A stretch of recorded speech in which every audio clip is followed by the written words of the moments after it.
प्यार के साथ बोलना जी, शासन में जी प्यार से बोलना जी।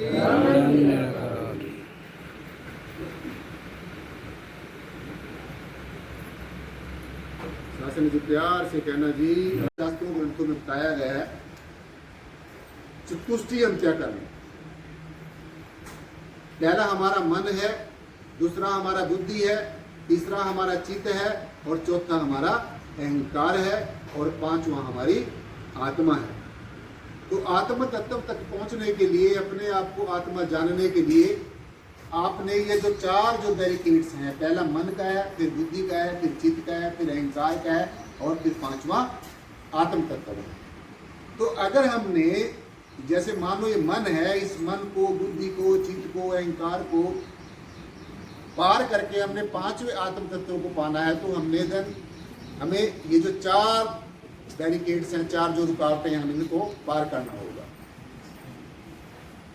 बेस भाई, तो दो जो इम्पोर्टेंट सबसे भाव, जो सबसे श्रेष्ठ भाव हमारे अंदर हैं, जिनसे हमें हमारी जो भक्ति है वो फलीभूत होती है, हमें भक्ति का फल मिलता है। पहला है समर्पण भाव,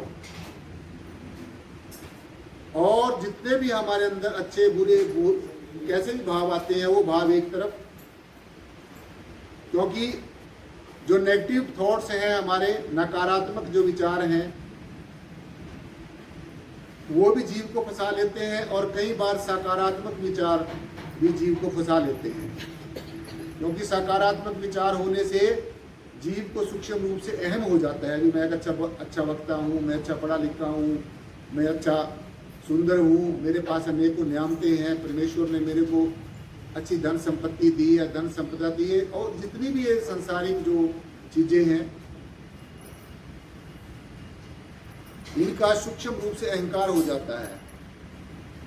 तो जब हम कह देते हैं कि हमने अपने आप को आत्मा जानना है, अपने आप को आत्मा जानो, हम आत्मा है, हम अजर अमर अविनाशी आत्मा है, हम परमात्मा के अंश हैं, अमूमन ऐसा मतलब सत्संगों में, अपने जो धर्म ग्रंथ हैं उनमें हम पढ़ते हैं कि ऐसा करो, ऐसा करो, ऐसा करो, और यहाँ पर भी आपको क्लास में पढ़ाया जाता है। तीन जो इम्पोर्टेंट बातें हैं, ध्यान, ध्याता और ध्येय। अब आगे सुनेंगे, आगे और क्या आज के ज्ञान उपदेश में आपको सुनने को मिलेगा। दृश्य, दृष्टा और दृष्टि। देखो, जैसे ध्यान, ध्याता और ध्येय है, ऐसे ही दृश्य, दृष्टा और दृष्टि। अब दृश्य देखो क्या होता है, जो सारा ये संसार हम देख रहे हैं, जो रंग रूप आकार की प्रकार की जो चीजें देख रहे हैं, पेड़ पौधे, पशु पक्षी, जीव जंतु, जड़ चेतन, दिस दैट, जो भी, तो ये क्या है, सारा दृश्य है। क्या है ये? दृश्य। ये दृष्टिमान जगत है जो दिख रहा है, ये दृश्य है। और फिर दृष्टा है। दृष्टा का मतलब जो आपकी आंखों में बैठकर इसको देख रहा है, इसको क्या कहते हैं हम? दृष्टा कहते हैं। और फिर तीसरा क्या है? दृष्टिकोण है। दृश्य, दृष्टा और दृष्टिकोण, यानी कि दृश्य दिखने वाला और दृष्टा जो उसको देख रहा है, और दृष्टि जिसके माध्यम से देख रहा है। जैसे मैं देख रहा हूं, मैं दृष्टा हूं, और ये जो दिख रहा है ये दृश्य है। और जिस दृष्टि से मैं देख रहा हूं, जिस माध्यम से मैं देख रहा हूं, ये मेरी दृष्टि है, यानी कि देखने वाली, जो जिसके माध्यम से देखा जा रहा है, ये दृष्टि है। ध्यान, ध्याता और ध्येय, दृश्य, दृष्टा और दृष्टिकोण। आगे क्या आगे बोलेंगे? साधन, साध्य और साधन। हाँ देखो, साधन, साध्य और साधन। पहले क्या है? साधन। साधन मतलब जैसे ये शरीर हमारा एक साधन है साधना करने का। अगर ये शरीर हमारे पास ना होता तो हम साधना नहीं कर सकते। देवी देवताओं के पास ये शरीर नहीं है, इसलिए देवी देवता साधना नहीं कर सकते हैं। और जितनी उन्होंने, जब शरीर तो उनके पास ही है, जितनी उन्होंने साधना की और जितना साधना करके उन्होंने जो पूंजी इकट्ठी की, उसकी पूंजी को अनुसार उनको वो स्थिति मिल गई, वो देवलोक मिल गया। यानी कि एक ऐसा लोक है इस यूनिवर्स के अंदर, इस ब्रह्मांड के अंदर एक ऐसी जगह है जहाँ पर दिव्य आत्माएं वास करती हैं। हमारे शास्त्रों में तो बहुत बातें बताई गई हैं। कुछ ऐसा लोक है जहाँ पर हमारे पितृ वास करते हैं, कुछ ऐसा लोक है जहाँ पर यक्ष और यक्षणियाँ वास करते हैं। ऐसी भी जगह है जहाँ पर भूत पिशाच जो अपने जीवन पर्यंत में जो है मदरा पान किया, मांस भक्षण किया, दुराचार किया, व्यभिचार किया और सदगुरु भगवान के आदेश की पालना नहीं की, ऐसी जो आत्माएं हैं वो फिर क्या बनती हैं? एक पिशाच वर्ग होता है। पिशाच वर्ग आपने हनुमान चालीसा में पढ़ा होगा, नहीं पढ़ा तो किस दिन पढ़ना। उसमें लिखा गया है, भूत पिशाच निकट में ही आवे, महावीर जब नाम सुना। तो भूत पिशाच होते होंगे, अरे रुक जा इंद्र देव, जो भूत पिशाच होते होंगे साथ संगत जी, सुन ले आदत को सुन ले, तेरी चर्चा कर रही है। तो भूतों का किसी भी जोनी का कोई भी जीव है, वो जाने में अनजाने में किसी अहंकार के वश होकर, किसी ज्ञान के वश के अहंकार के वश होकर, किसी भी भावों के प्रति वो उनके अपना जो है प्रभाव में आकर, अपने भावों के प्रभाव में आके वो कोई ना कोई गलतियां जरूर करता रहता है, क्योंकि ये जीव है। और जब तक ये जीव शरीर में रहेगा, ये कुछ ना कुछ गुस्ताखियां करता रहेगा। परंतु ये हमें साथ साथ भी समझना चाहिए कि जब हम समर्पित हो जाएंगे, अपने हाथ खड़े कर देंगे, सदगुरु भगवान के समर्पण आकर समर्पण हो जाएंगे और ऐसी अपनी भावनाओं से ओतप्रोत होकर, ऐसी प्रेम की भावनाओं से, गुरु भक्ति की भावनाओं से ओतप्रोत होकर ये कहेंगे, ये सदगुरु भगवान मैं जैसा भी हूँ मैं तेरी शरण में हूँ। क्या बोलेंगे? हे सदगुरु भगवान मैं जैसा भी हूँ मैं तेरी शरण में हूँ। और बोलो मेरे साथ में, और मैं जीव हूँ, इसलिए मैं जाने अनजाने में मेरे से अनेकों भूलें होती हैं। और एक खंडों ब्रह्मांडों के मालिक, निर्गुण निराकार और सर्वाधार परमात्मा, तू सब कुछ जानने वाला है, घट घट के अंतर की जानत, भले बुरे की पीर पछानत। मैं जीव हूँ, इसलिए मेरे से भूलें होती हैं। और तू शिव है, तू परिपूर्ण है, अपने आप में भरपूर है, तू सब कुछ करने में समर्थ है। तू जहाँ चाहे, जैसा चाहे, जिस भी रूप में चाहे, जैसा भी चाहे, जितना भी चाहे, तू सब कुछ करने में समर्थ है।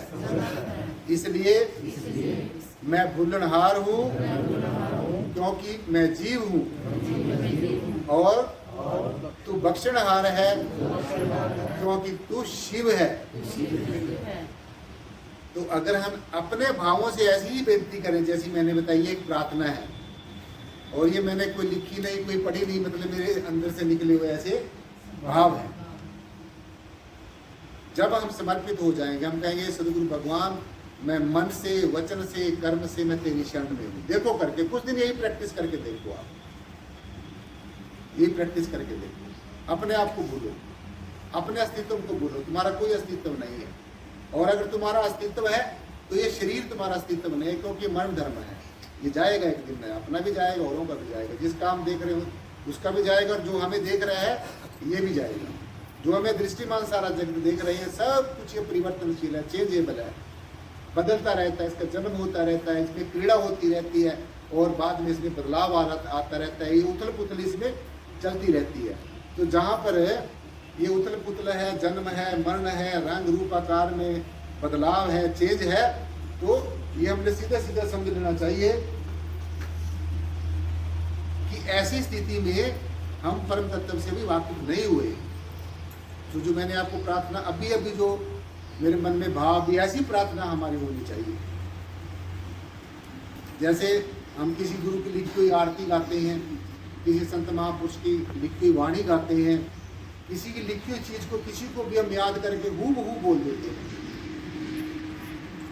वैसा ही बोल देते हैं। हम किसी की लिखी हुई आरती को बोल देते हैं, किसी के लिखी हुई भजन को बोल देते हैं, किसी की लिखी वाणी को बोल देते हैं, और हम ये सोच लेते हैं कि वो हमारी भक्ति पूरी हो गई। वो आपकी भक्ति पूरी नहीं हुई, अभी तो आपकी भक्ति को शुरुआत हुई है। आपने उससे प्रेरणा लेनी है, वो वाणी क्या कहती है, वो आरती हमें क्या कहती है। तो इसलिए सबसे पहला जो भाव है वो कौन सा भाव है? समर्पण भाव।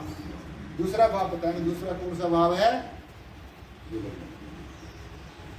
दूसरा कौन सा भाव है? समर्पण भाव। मन, वचन और कर्म से शरणागत का बोलिए। पहला समर्पण भाव, दूसरा कौन सा भाव है? पूरे का पूरा बोलो। मन, वचन और कर्म से शरणागत। शरणागत भाव होगा। पहला समर्पण भाव, दो भाव, दो भाव। पहला समर्पण भाव और दूसरा शरणागत भाव। शरणागत भाव क्या होता है? जो मैंने अभी आपको बताया। हे गुरुदेव, हे परमपिता परमेश्वर, हे खंडों ब्रह्मांडों के मालिक, और उसका जो साक्षात प्रतिनिधि होता है, जो समय का सदगुरु होता है, जो तत्वदर्शी सदगुरु होता है। अनेकों गुरु पहले संसार में थे, पहले अब भी आगे भी आते रहेंगे, परंतु जो तत्वदर्शी सदगुरु है, जो आत्मदर्शी सदगुरु है, जो आत्मवेता सदगुरु है, जो ब्रह्मनिष्ठ सदगुरु है, जो स्थित प्रज्ञ अपने आप में स्थित हो गया है, जो अपने आप में ठहर गया है, जो आत्मनिष्ठ हो गया है, ऐसा सदगुरु हमारे जीवन में होगा, तब हमारे जीवन का कल्याण होगा। और जितने भी तत्वदर्शी सदगुरु को छोड़कर जो परमेश्वर को जानता है, सतपुरुष जिन जानिया सतगुरु किसका नाम, ये सदगुरु की परिभाषा बताई है हमारे गुरुओं ने भी। सदगुरु कौन होता है? गुरु वो होता है जो हमें कोई कला विद्या, कोई हुनर सिखाता है, और सदगुरु वो होता है जो हमें सत्य के साथ जोड़ देता है, सत्य का हमें ज्ञान कराता है, बोध कराता है, और सच का अपने अंग संग होने का एहसास कराता है, रियलाइजेशन कराता है। ऐसी हस्ती को हम क्या कहते हैं? सदगुरु कहते हैं। This is the difference between Guru and सदगुरु। और फिर सदगुरु की यह पहचान बताई है कि सतपुरुष जिन जानिया सतगुरु किसका नाम। सतपुरुष किसको कहते हैं समझना है। एक तो पुरुष होता है, जैसे हम लोग पुरुष हैं, एक आम इंसान है, उसको क्या बोलते हैं? उसको पुरुष बोलते हैं। फिर जब हम सदगुरु की शरण में चले जाते हैं, जैसे हमारे मिशन में कहा जाता है, क्या बोलते हैं यहाँ पर? जब संबोधन हम लोग करते हैं तो क्या बोलते हैं? महापुरुष बोलते हैं। क्या बोलते हैं? महापुरुष। आप लोग बोलते हैं ना आपसे महापुरुष, आओ जी महापुरुष हो जी, और महापुरुष कैसे हो? तो आप सदगुरु की शरण में आके एक पुरुष से आपको क्या बना दिया? महापुरुष बना दिया। और फिर महापुरुष से आगे क्या होता है? जिसका संत महापुरुष फिर ज्ञान देते हैं, दर्शन कराते हैं। ये जो हमारे चारों तरफ ओत प्रोत एक रस, ये हमारे अंदर है, हम इसके अंदर हैं। ये जो चहु और जैसे कि प्रीतम निर्गुण निराकार सर्वाधार विश्वाधार जो परम तत्व है, इसका जो हमें साक्षात्कार कराता है। साक्षात्कार का मतलब होता है जैसे आप मुझे देख रहे हैं, मैं आपको देख रहा हूँ, इसको क्या कहते हैं हम लोग? साक्षात्कार, जिसमें कोई संशय नहीं है। मुझे आपके प्रति अब कोई संशय नहीं है, आपको मेरे प्रति कोई संशय नहीं है। मैं आपको देख रहा हूँ और आप मुझे देख रहे हैं।